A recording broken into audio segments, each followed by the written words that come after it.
بسم اللہ الرحمن الرحیم۔ حضرت علی رضی اللہ تعالی عنہ کا فیصلہ۔ ایک ایسا فیصلہ جب حضرت عمر نے 5 زانیوں پر حد جاری کی تو حضرت علی نے ان کا فیصلہ کیا۔ سنیے غور کے ساتھ اور دوستوں کے ساتھ شیئر بھی ضرور کریں۔ شان علی علیہ السلام۔ اصباغ بن نباتہ کہتے ہیں کہ 5 زانیوں کو عمر کے پاس لایا گیا۔ عمر نے ہر ایک پر حد جاری کرنے کا حکم دیا۔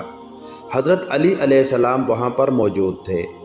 آپ علیہ السلام نے حضرت عمر سے فرمایا کہ اس کا حکم اس طرح نہیں ہے۔ حضرت عمر نے کہا آپ ان پر حد جاری کریں۔ امیر المومنین علیہ السلام نے ایک کی گردن اڑا دی، دوسرے کو سنسار کیا، تیسرے کو کوڑے لگائے، چوتھے پر آدھی حد جاری کی، 5ویں کو تنبیہ کی یعنی شرعی حد سے کم سزا دی۔ حضرت عمر اس حکم سے حیران ہو کر رہ گئے اور لوگوں نے بھی تعجب کیا۔ حضرت عمر نے کہا یا ابو الحسن، آپ نے 5 افراد پر ایک ہی واقعہ میں مختلف حد جاری کیوں کی؟ اس کی وجہ بتائیں۔